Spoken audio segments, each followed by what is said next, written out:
এটা কি বলতো, এই শীতের আমার পরিবারের দ্বিতীয় ফুলকপি।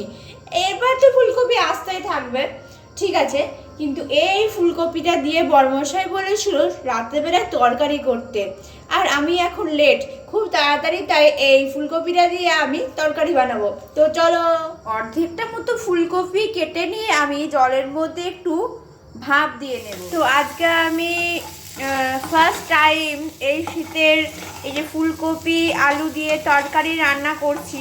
এর আগের দিন যেদিন করেছিলাম সেদিন করেছিলাম ঝোল, ডিম আলু ফুলকপি দিয়ে ঝোল রান্না করছিলাম, আর আজকে ফার্স্ট টাইম রান্না করছি নিরামিষ ফুলকপি আলুর তরকারি। তোমার বেশ ভালোই লাগছে। তো রান্নাটা কেমন হয় দেখি, এখনও রান্না আমার চলছে। ভীষণই সিম্পল ওয়েতে আমি রান্নাটা করছি, তেমন কিছু দিইনি। গোটা জিরে ফোড়ন দিয়েছি, সর্ষে তেলে রান্না করছি, কাঁচা লঙ্কা দিয়েছি কুচিয়ে, আর উপর দিয়ে লবণ হলুদ জিরের গুঁড়ো দিয়েছি।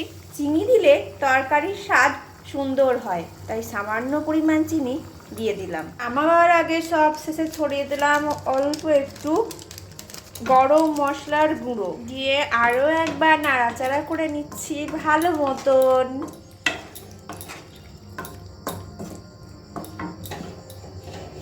গ্যাসের ফ্লেমটা মাঝারি রেখে আর একবার আমি ঢাকা দিয়ে দেব। ঢাকাটা খুললে রেডি শীতের হালকা হালকা শীতের স্পেশাল ফুলকপি আলুর নিরামিষ তরকারি। আর এই যে আমার ফুলকপি আলুর নিরামিষ তরকারি একদম রেডি। এই যে গরম গরম রুটি আর তরকারি, আমার তো দারুণ লাগে। তোমাদের কেমন লাগে? আর এই ফার্স্ট বাইটটা একদম কার জন্য? তোমাদের জন্য। নাও নাও নাও, তাড়াতাড়ি খেয়ে নাও। আর এবার আমি খাই।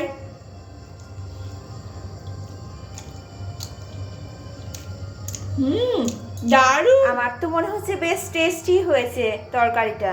বড়মশাইয়ের পছন্দ হবে কি জানি না, তোমাদের কেমন লেগেছে তোমরা জানিও। যদি ভালো লেগে থাকে তাহলে একটা লাইক, একটা কমেন্ট, একটা শেয়ার আমি কি পেতে পারি? আর নতুন বন্ধু হয়ে থাকলে অবশ্যই আমার সাথে একটা সুন্দর বন্ধুত্বের সম্পর্ক গড়ে তুলো। টাটা, আজকের মতো বিদায়।